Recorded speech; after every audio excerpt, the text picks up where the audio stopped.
చేశారు కదా 2 గ్యారెంటీలు అయిపోయినాయి వచ్చి 2 రోజులు 2 గ్యారెంటీలు అయిపోయి 4 అయిపోయినాయి ఆ 2 గ్యారెంటీ కూడా చేస్తారు 2 రోజులు 1 వారంలో నెలలోనే చేసేస్తారు ఇచ్చిన ప్రతి హామీని నిలబెట్టుకునే ప్రభుత్వం కాంగ్రెస్ ప్రభుత్వం రేవంత్ రెడ్డి గారు బ్రహ్మాండంగా చేస్తున్నారు దయచేసి మెచ్చుకొని మమ్మల్ని చూసి ఈర్ష్యపడకుండా అయ్యో నెక్స్ట్ భగవంతుడి వల్ల మేము అధికారంలోకి వస్తే 10 ఏళ్ల తర్వాత మేము ఇట్లా చేయాలని ఆలోచించండి కోరుకుంటూ సెలవు తీసుకుంటున్నాను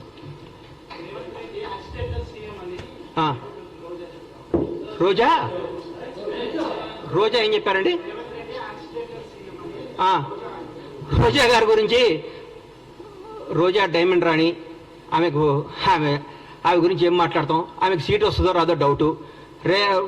రోజా రేవంత్ రెడ్డి యాక్సిడెంటల్ సీఎం కాదు ఆమె ఎవరి దగ్గర పనిచేస్తుంది ఆయన యాక్సిడెంట్ సీఎం రేవంత్ రెడ్డి గారు ఫైటర్ రేవంత్ రెడ్డి గారు ఫైటర్ పోరాడిన యోధుడు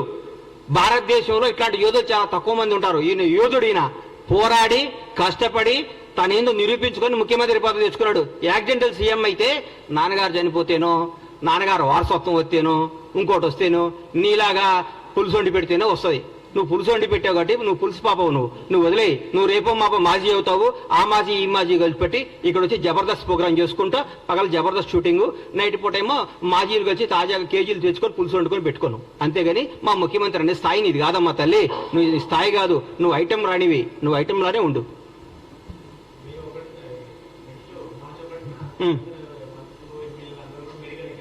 ఎందుకు మేము పగలగొట్టిన మేడిగడ్డ ఎట్లా చూసుకోవడానిక మేము దోసుకున్న మేడిగడ్డ ఎట్లా ఉందో చూసుకోవడానిక మేము బీటీలు బాడిపోయిన మేడిగడ్డను చూసుకోవడానిక అన్యాయం చేసిన కాళేశ్వరం చూసుకోవడానిక అక్రమాలు చేసిన కాళేశ్వరంలో ఏమేమి తప్పులు ఎట్లొస్తాయో దీనికి ఎట్లా ఆన్సర్ ఇవ్వాలని వాళ్ళ ఎమ్మెల్యేలని వాళ్ళందరినీ తీసుకొని చూపించడానిక పగిలిపోయింది కదా పగిలిపోయిందా మేము పగలగొట్టామా మా ముఖ్యమంత్రి గారు మా ఎమ్మెల్యేలు మా మంత్రులపై పగలగొట్టి మీరు చూపించామా మీరు కొట్టిన దాంట్లో పగిలిపోయింది తప్పు ఒప్పుకోండి దీన్ని బాగు చేయండి మా ప్రభుత్వం ముఖ్యమంత్రి గారిని కోరుకోండి దాన్ని ఎట్లా రిపేర్ చేయాలో దాన్ని ఎట్లా ఓవర్కమ్ కావాలో దాని ప్రజలకు ఎట్లా న్యాయం చేయాలో ఆలోచిస్తున్నాం కానీ మీరు మేడిగడ్డ చూస్తేంది పగిలిన మేడిగడ్డ అతుక్కుంటుందా ఎట్లా ఎదుగు చూడండి తప్పేముంది మొన్నే రమ్మన్నారుగా ముఖ్యమంత్రి గారు మిమ్మల్ని అందరినీ ప్రతి ఒక్కరిని ఆహ్వానించారు కదా ఆ రోజు తప్పించుకొని ఈ రోజు వస్తా అంటే మీరు ఎప్పుడైనా రండి ఎవరిని సీఎం గారు రాష్ట్రానికి ముఖ్యమంత్రి బీఆర్ఎస్ పార్టీలో ఆయన ఎంప్లాయ్ కాదు బీఆర్ఎస్ వాళ్ళు ఈయన చెప్పినప్పుడు వాళ్ళు రావాలి చెప్పండి రోజు ముఖ్యమంత్రి గారు టైం తీసుకోండి ముఖ్యమంత్రి గారు వాళ్ళు తీసుకుని పోతారు మళ్ళా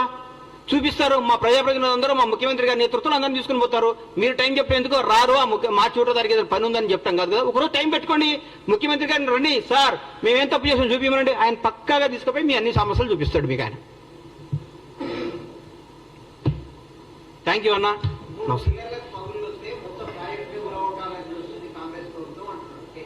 అన్నా ఒకటి గుర్తుపెట్టుకున్నా ఒంట్లో ఒక ఏళ్ళకు షుగర్ వస్తే కాలు తీసేయరు ఆ ఏళ్ళు తీసేస్తారు ప్రాజెక్ట్ ఏం కూలగొట్టాలని చూడలేదు దాన్ని రిపేర్ చేస్తే ఆ ఏళ్ళు తీసేస్తే పెరగకుండా చూస్తున్నారు ఆ 3 పిల్లలతో బాగవుతుందని 3 పిల్లలు బాగు చేస్తే బాగవుతున్నాను రాసిమనండి రేపొద్దున పెద్ద విపత్తు వస్తే కూడా మాదే బాధ్యతను రాసిమనండి ఒకవేళ పొరపాటు మేడిగడ్డ పగిలిపోతే మేడిగడ్డ పడిపోయి కొట్టుకోపోతే బీఆర్ఎస్ ప్రభుత్వం బాధ్యతను రాసిమని చెప్పండి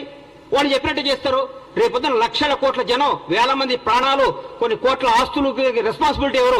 రాజ్యాంగం ఎవరు రెస్పాన్సిబిలిటీ ప్రభుత్వ రెస్పాన్సిబిలిటీ ఏది మంచో ఏది న్యాయమో అది చూస్తారు మొత్తం పగిలిపోతే పనికి రానప్పుడు తీసేకేం చేస్తాం సార్ పనికి రానప్పుడు తీసేకేం చేస్తారు పనికి వస్తే పడగొట్టడానికి పిచ్చోళ్ళు ఇల్లు పడికి వస్తే ఇంతమందికి ఉపయోగపడేది ఉంటే ఎందుకు పడగొడతారు దాన్ని మీరు తప్పు చేస్తున్నారు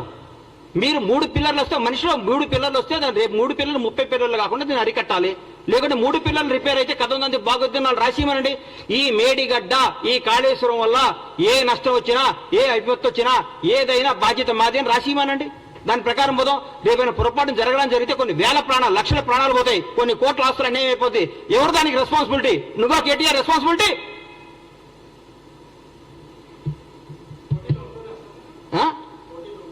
మా ముఖ్యమంత్రి గారు ఏం చెప్తే అది మా పార్టీ ఏది ఆశిస్తుంది నేను రేవంత్ రెడ్డి గారు ముఖ్యమంత్రి అవడం కాంగ్రెస్ పార్టీ అధికారం అవడంలో చాలా హ్యాపీగా ఉన్నా మా పార్టీ ఏది ఇస్తే అది కార్యకర్తగా సంతోషంగా ఉన్నా రాబోయే 10 ఏళ్ళు కాంగ్రెస్ పార్టీ అధికారంలో ఉండాలని చూసుకుంటున్నా కాంగ్రెస్ పార్టీ అధికారంలో ఉంటుందని ఆశపడుతున్నా బ్రహ్మాండంగా ఉంటుంది బ్రహ్మాండంగా చేస్తానని మీ అందరికీ హామీ ఇస్తున్నా